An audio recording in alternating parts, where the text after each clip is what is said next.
नमस्कार साथियों, स्वागत है एक बार फिर से आप सभी विद्यार्थियों का हमारे YouTube चैनल पर।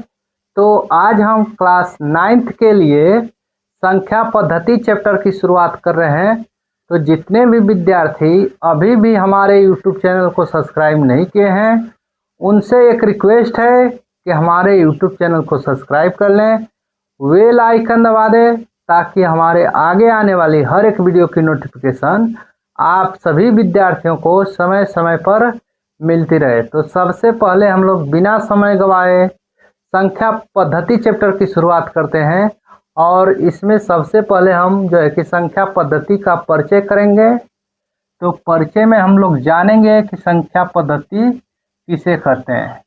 परिचय, तो परिचय में सबसे पहले हमें पढ़ना है प्राकृत संख्या। प्राकृतिक संख्या, प्राकृतिक संख्या किसे कहते हैं? वे संख्याएं जो गणना करने के लिए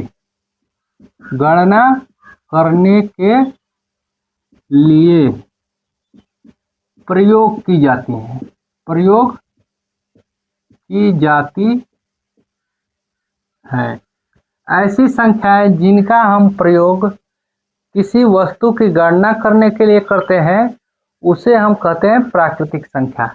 जैसे में अगर कोई पूछे तो हम लोग कहेंगे 1 2 3 4 5 6 7 8 9 डॉट डॉट, है ना। अब कोई पूछ ले कि पूर्ण प्राकृतिक संख्या किसे कहते हैं, पूर्ण संख्या या पूर्ण प्राकृतिक संख्या किसे कहते हैं, कोई अगर पूछ ले तो हमें बतलाना है कि शून्य को जब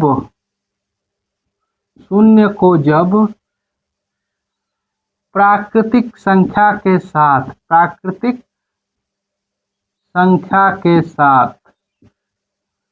शामिल कर दें तो प्राप्त होने वाली संख्या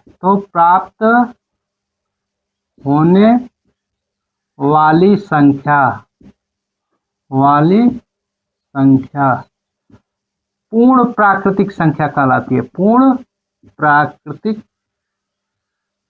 संख्या कहलाती है ना। आगे लिख सकते हैं पूर्ण प्राकृतिक संख्या। इसमें क्या हो सकता है, जैसे में 0 1 2 3 4 5 6 7 8 9 10 डॉट डॉट डॉट। इसमें हम लोग 1 2 3 4 5 6 7 8 प्राकृतिक संख्या में देख रहे हैं। तो इसमें केवल 9 तक ही हम लोग गिनती जो है कि कर सकते थे। 0 के बिना जो है कि आगे जो है कि 10 नहीं लिख सकते हैं। तो जो है कि आगे संख्या जो है कि आगे गणना करना आसान नहीं था, है ना। तो 0 जब शामिल हो गया तो जो है कि बड़े बड़े जो है गणनाएं करना आसान हो गया और इसे हम कहेंगे पूर्ण प्राकृतिक संख्या। अब जो है कि आगे इसी में जानते हैं पूर्णांक संख्या। पूर्णांक किसे कहेंगे, है ना। पूर्णांक संख्या क्या होता है? पूर्णांक संख्या ऋणात्मक और धनात्मक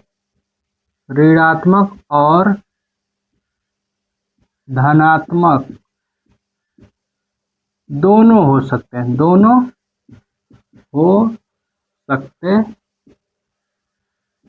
हैं, है ना।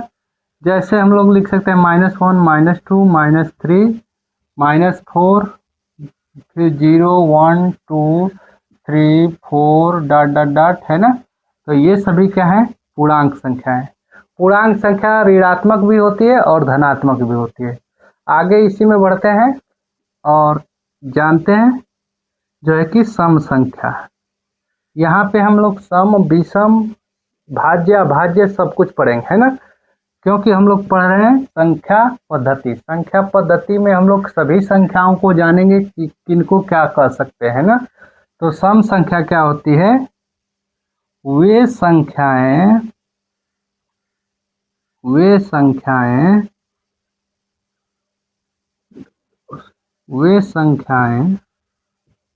जो 2 से भाज्य या 2 का गुणज होती है उन्हें सम संख्या कहते हैं, है ना।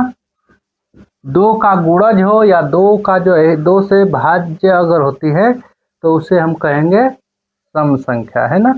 जैसे में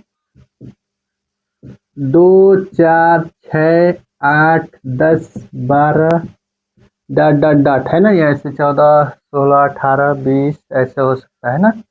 अब जो है कि इसी को हम लोग ऊपर से इसको मिटाकर जो है कि आगे जो है कि पढ़ेंगे विषम संख्या को। ऊपर से इधर हम मिटा दे रहे हैं ना, सभी लोग नोट करते चले, क्योंकि अभी हम लोग संख्या पद्धति जो चैप्टर है उसकी शुरुआत कर रहे हैं। किसी विद्यार्थी को कोई दिक्कत नहीं होना चाहिए, क्योंकि हम लोग बिल्कुल बेसिक से पढ़ेंगे और एडवांस लेवल तक के प्रश्नों को करेंगे और एक भी प्रश्न छूटेंगे नहीं जो परीक्षा में आने वाले होंगे, ठीक है। तो अब पढ़ते हैं विषम संख्याएं।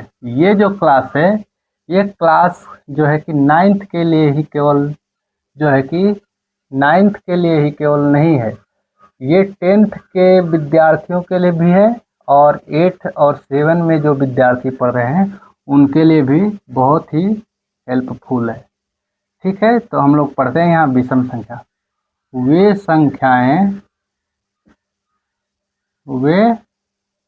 संख्याएं जो 2 से भाज्य नहीं होती हैं। 2 से जो है कि भाज्य नहीं होती, अर्थात 2 से भाग देंगे तो वह संख्या जो है कि 2 से नहीं कटेगी या 2 का गुणज नहीं हो सकती, 2 का गुणज नहीं होती है, या करके लिख सकते हो, या 2 का गुणज नहीं हो सकते। जैसे में इसमें क्या हो सकता है 1 3 4 1 3 5 7 9 11 डॉट डॉट डॉट, है ना। तो ये क्या है विषम संख्या। अब जो है कि हम लोग इसी में जानते हैं भाज्य अभाज्य। भाज्य संख्या वे संख्याएं जो किसी अन्य संख्या से विभाजित होती है। विभाजित का मतलब भाग देने पर कट जाए, है ना। विभाजित होती है उन्हें हम कहेंगे भाज्य संख्या। भाज्य संख्या, भाज्य संख्या की हम लोग शुरुआत करते हैं 4 से, है ना। एक तो भाज्य भी है अभाज्य भी है ना, तो 1 से नहीं शुरुआत करेंगे, 4 से शुरुआत करते हैं ना। 4 फिर जो है कि 6 फिर जो है कि 8 9 फिर 10 12 फिर जो है कि 14 ऐसे संख्याएं होती है। 4 से जो है कि 2 से भी विभाज्य और 4 से भी। 6 जो है कि 2 से 3 से और 6 से, है ना। तो ये सभी क्या है भाज्य संख्या है। ये जो है कि अनंत तक हो सकती है ना। अब जो है कि अभाज्य संख्या जानते हैं। अभाज्य संख्या, अभाज्य संख्या किसे कहते हैं? वे संख्याएं जो केवल स्वयं से विभाजित होती है, स्वयं से विभाजित होती है, किसी अन्य संख्या से विभाजित नहीं होगी। किसी अन्य संख्या से भाग देंगे तो वे संख्याएं नहीं करती है, तो उन्हें हम कहेंगे अभाज्य संख्या, है ना। अब इसमें क्या हो सकता है 2 से स्टार्ट करते हैं, 1 को नहीं लेते हैं, 2 हो जाएगा, 3 हो जाएगा, फिर जो है कि 5 होगा, 7 होगा, फिर जो है कि 11 होगा। ये संख्याएं जो है कि किसी अन्य संख्याएं से नहीं कट सकती है ना। एक न तो भाज्य है न तो अभाज्य है, ठीक है। तो ये सभी क्या है अभाज्य संख्या, ये भी अनंत तक हो सकती है, ठीक है। आगे हम लोग पढ़ते हैं परिमेय संख्या। परिमेय संख्या। परिमेय संख्या किसे कहते हैं, याद रखो, वे संख्याएं जिनको P/Q अर्थात अंश बटा हर, सीधा सीधा समझो, अंश बटा हर, P/Q का मतलब अंश बटा हर के रूप में लिखा जा सके, रूप में लिखा जा सके, उन्हें परिमेय संख्या कहेंगे। परिमेय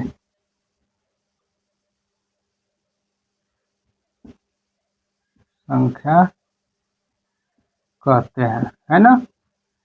इसको हम नीचे वाले को मिटा दे रहे हैं और जो है कि यहाँ पर लिखते हैं, जैसे में इसमें क्या हो सकता है, 1 2 3, फिर जो है कि 2/3, 5/7, 8/9, ये सभी जो है कि संख्याएं, इसको हम इसके नीचे कुछ नहीं है तो 1 लिख सकते हैं, 2 के नीचे भी 1 लिख सकते हैं, 3 के नीचे 1 भी लिख सकते हैं।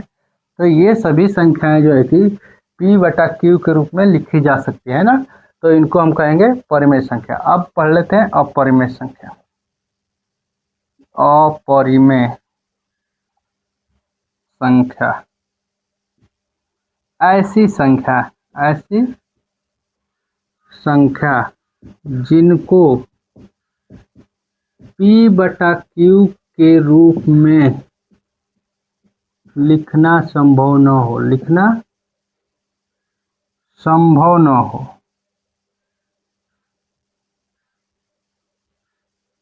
संभव न हो, उन्हें हम क्या कह सकते हैं, उन्हें कहेंगे अपरिमेय संख्या। अपरिमेय संख्या।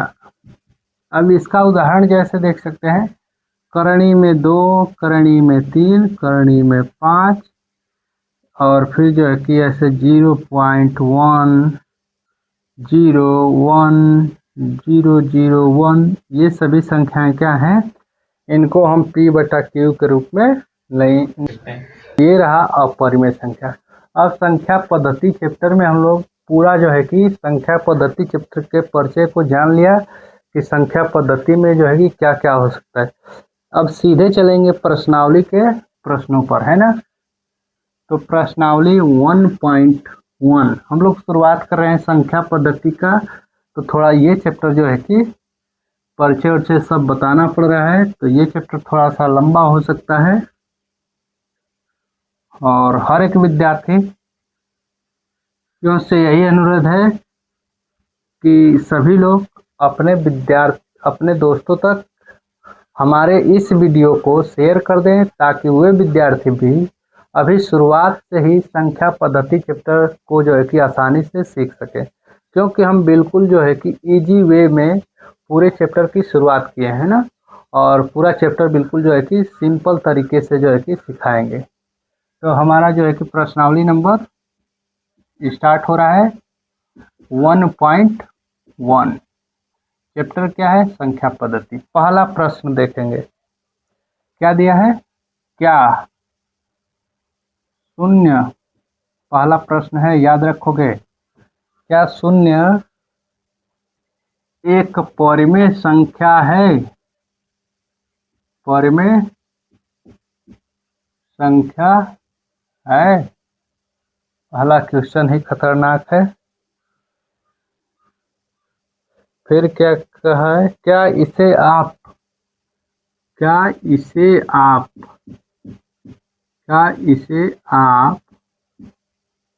P/Q के रूप में लिख सकते हैं। और आगे भी कहा है, क्या कहा है, जहाँ P और Q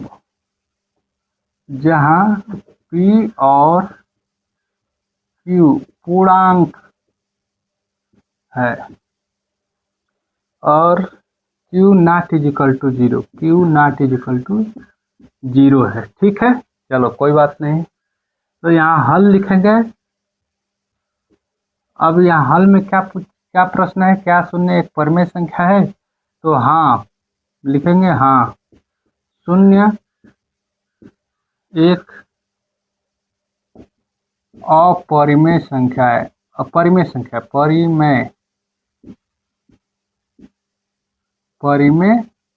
संख्या है ना।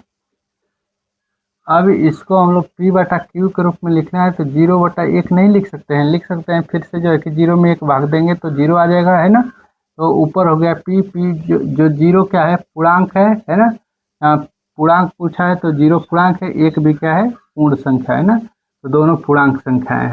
तो इसको हम लोग p बटा q के रूप में लिख सकते हैं। फिर क्या लिख सकते हैं, 0/2 भी लिख सकते हैं, 0/3 भी लिख सकते हैं, है ना, ऐसे डॉट डॉट करके। तो ये सभी क्या है कि p बटा q के रूप में लिखा गया है। तो अतः जो है कि यहाँ से हम लोग देख सकते हैं कि क्या है, 0 एक परिमेय संख्या है। ठीक है, दूसरे क्वेश्चन पर चलते हैं। दूसरा क्वेश्चन काफ़ी मज़ेदार है और जो है कि काफ़ी विद्यार्थी इसको जो है कि हल करने में काफ़ी विद्यार्थियों को दिक्कत आती है और बहुत सारे विद्यार्थी एक्यूरेट आंसर नहीं ला पाते हैं। तो इस क्वेश्चन को हम ऐसे बताएंगे कि सभी विद्यार्थियों का एक्यूरेट आंसर आएगा और जो प्रश्नावली में जो है कि दिया गया है वही आंसर मिलेगा। ठीक है, मैच करेगा उससे। तो 3 और क्या दिया है, 3 और 4 के बीच लिखा है, क्या लिखा है, 6 परिमेय संख्या ज्ञात करो, 6 परिमेय संख्या ज्ञात करो। ठीक है, चलो कोई बात नहीं। 3 और 4 के मध्य हमें कितने परिमेय संख्या ज्ञात करना है, 6 परिमेय संख्या ज्ञात करना है। तो इसके लिए हमें सबसे पहले यहाँ लिखना है हल, और दिया प्रश्न हमारा है 3 और 4 के बीच जो है 6 परिमेय संख्या ज्ञात करना है। तो इसको हम लोग मान लेते हैं a बराबर 3 और b बराबर मान लेते हैं 4, और जो है कि n बराबर जो है परिमेय संख्या कितना पूछा है, 6। एक सूत्र यहाँ से हम लोग लगाएंगे, सूत्र जो है कि जिनको पता होगा, काफ़ी विद्यार्थियों को यह सूत्र नहीं बतलाया जाता है। तो ये सूत्र जो है कि हम पहली बार YouTube पर अपने जो है कि इस वीडियो में जो है कि बता रहे हैं।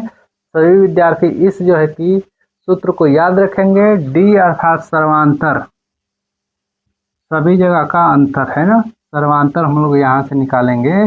D बराबर b माइनस a बटा में n प्लस 1 होता है ना।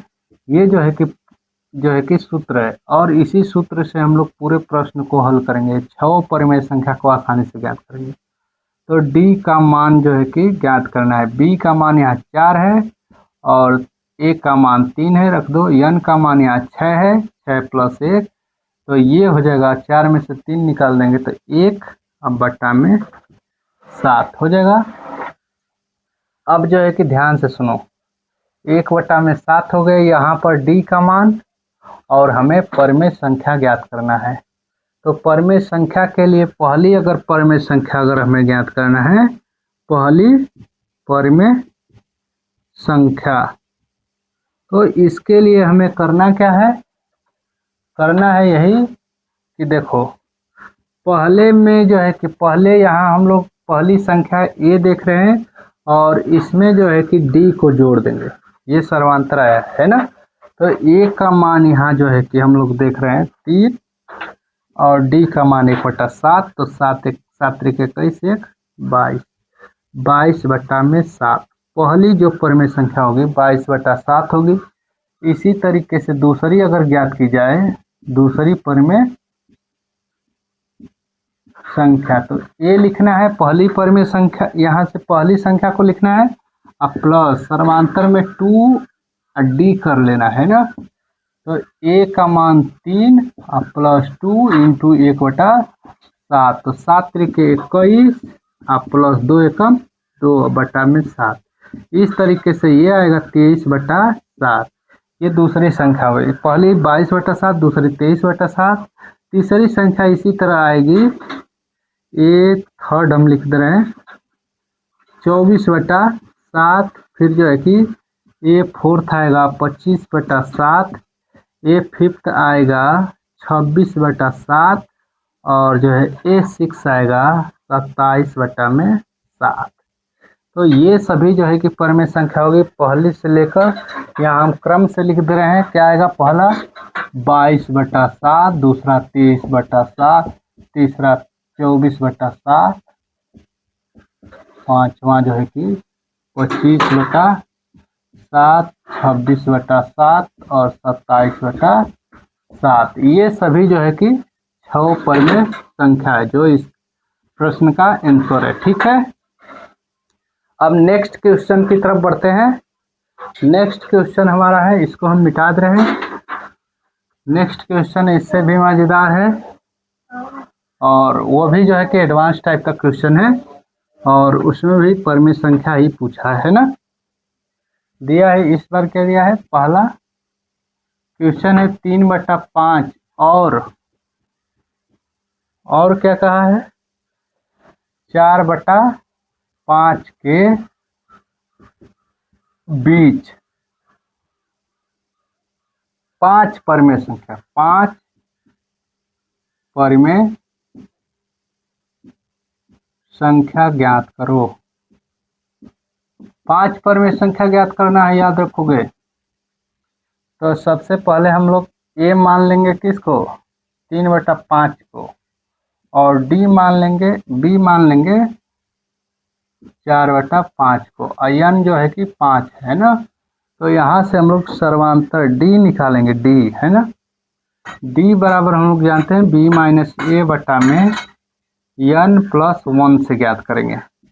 तो यहाँ देखो 3 यहाँ लिखो 4/5, बी का मान सबसे पहले, माइनस 3/5, अब बटा में क्या लिखो? पूरे का 5+1। इसका हर दोनों का बराबर है, इसलिए ऊपर का सीधे सीधे घटाएंगे तो 1/5 आएगा, बटा में जो है कि 4 में से 3 जाएगा तो 1 आएगा, बटा में जो है कि 5 लॉस हो जाएगा ना। ये 5 +1 करेंगे तो 6 हो जाएगा, इसके नीचे कुछ नहीं है तो 1 होगा। इस भिन्न को हम पलट देंगे, उल्टा कर देंगे, 1/5 गुणे हो जाएगा 1/6। अब इसका गुणा हम लोग करेंगे तो आएगा 1/30। अब जो है कि ज्ञात करते हैं हम लोग, क्या ज्ञात करेंगे? 5 परमेय संख्या। तो पहली हम लोग ज्ञात करते हैं, पहली परमेय संख्या क्या होगा? ध्यान से देखो, एक को जोड़ना है, अब प्लस किसको जोड़ना है? डी को। डी जो मान आया है यहाँ पे इसको, तो ए का मान जो है कि 3/5 है और प्लस डी का मान है 1/30, दोनों का लॉस लेंगे 30 होगा ना। अब यहाँ से देखो 5 से ये जो है 30 कई बार में कटेगा? 6 बार में, तो 6 का इसमें गुणा होगा, 6 × 18 + 1, तो इस तरह से 19/30 हो जाएगा पहली परमेय संख्या। इसी तरह दूसरी अगर ज्ञात करना हो, दूसरी, तो दूसरे के लिए भी सूत्र बतला रहे हैं, a+2d, तीसरे के लिए a+3d, a+4d, चौथे के लिए a+5d, पांचवें के लिए। तो इस तरह से हम लोग पांचों परमेय संख्या ज्ञात करेंगे। तो अगर जो है कि इस सूत्र से दूसरी संख्या ज्ञात करेंगे तो 20/में आएगा 30, और तीसरी ज्ञात करेंगे तो 21/30, चौथी आएगा 22/30 और पांचवी आएगा 23/30। तो इस तरीके से हम यहाँ लिख दे रहे हैं सभी परमेय संख्याओं को, 19/30, 20/30, 21/30, 22/30 और 23/30। ये सभी परमेय संख्याएं हो गई। इनमें जो है कि क्या होगा, कुछ सरल हो जाएंगी तो जो है कि छोटी हो जाएंगी, तो सरल हम नहीं कर रहे हैं, सबको इसी तरह रख दे रहे हैं। ठीक है, अब जो है कि नेक्स्ट क्वेश्चन पर चलते हैं। इस चैप्टर का आखिरी क्वेश्चन है क्वेश्चन नंबर 4। जो क्लास 9 के विद्यार्थी हैं इस चैप्टर को मिस न करें और इस चैप्टर को पूरा देखें। पूरी वीडियो जब देख लेंगे तो आपको अच्छे से जो है कि पूरे चैप्टर जो है कि समझ में आ जाएंगे। नीचे दिए गए कथन, नीचे लिखा है, प्रश्न लिखा है, नीचे दिए गए कथन सत्य हैं या असत्य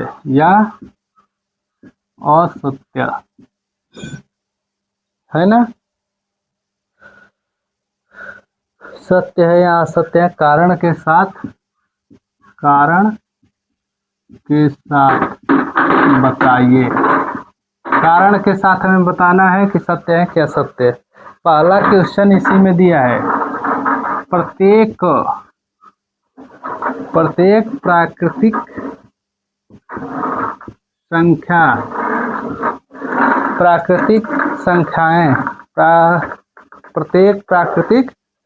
संख्याएं एक पूर्ण संख्या होती है, एक पूर्ण संख्या होती है, ये पूछा है ना।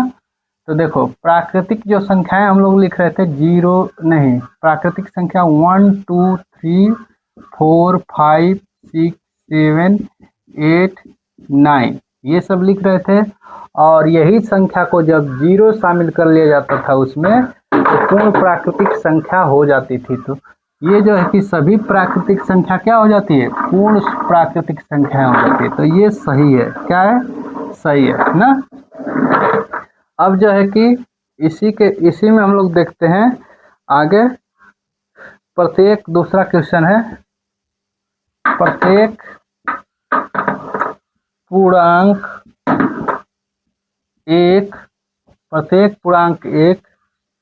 सही है, प्रत्येक पूर्णांक एक पूर्ण संख्या होती है, पूर्ण संख्या होती है।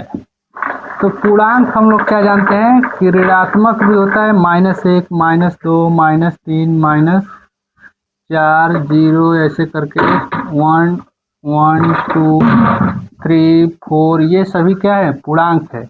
लेकिन क्या ये पूर्ण प्राकृतिक संख्याएं हैं? प्राकृतिक संख्या में क्या था, 0 1 2 3 4 5 6 7 8 डॉट डॉट डॉट करके था। ये सभी क्या थे, पूर्ण प्राकृतिक संख्या थे और ये पूर्णांक संख्या है। तो पूर्णांक संख्या में माइनस भी आता है, ऋणात्मक संख्या भी आती है और धनात्मक संख्या, लेकिन पूर्ण संख्या में जो है कि केवल धनात्मक संख्या आती है। इसलिए यह जो है कि प्रत्येक पूर्णांक संख्या एक पूर्ण संख्या नहीं होती है, गलत है, ठीक है। अब क्वेश्चन नंबर 3 जो इस पूरे अध्याय का आखिरी क्वेश्चन क्या दिया है, प्रत्येक परिमेय संख्या एक पूर्ण संख्या होती है, पूर्ण संख्या होती है। ये तो ऐसे ही गलत है, क्योंकि परिमेय संख्या को हम लोग क्या लिख सकते हैं, परिमेय संख्या को भिन्नात्मक भी लिख सकते हैं, 1/2 2/3 4/5 0 1 2 3 4 5 ये सभी लिख सकते हैं। लेकिन प्रत्येक परिमेय संख्या क्या हो, एक पूर्ण संख्या होती है, नहीं होती है, क्योंकि पूर्ण संख्या 0 1 2 3 4 5 6 7 8 9 ये सभी धनात्मक संख्याएं जो है कि पूर्ण संख्या होती है। और इसमें जो है कि भिन्नात्मक संख्या भी आ रही है, जिसको हम p/q के रूप में लिख सकते हैं। तो ये परिमेय संख्या जो है p/q के रूप में लिखा जाता है। और जो है कि पूर्ण संख्या क्या होता है, पूर्ण रूप से जो है कि काउंटेबल होता है, अर्थात गणना करने के लिए प्रयोग किया जाता है। 1 2 3 4 5 6 इसके बटे में 1 लगा सकते हैं, लेकिन फिर भी जो है कि ये जिस तरीके से नंबर है उसी तरीके से रहेगा, है ना। तो इसे हम लोग जो है कि कहेंगे कि प्रत्येक परिमेय संख्या एक पूर्ण संख्या नहीं होती है।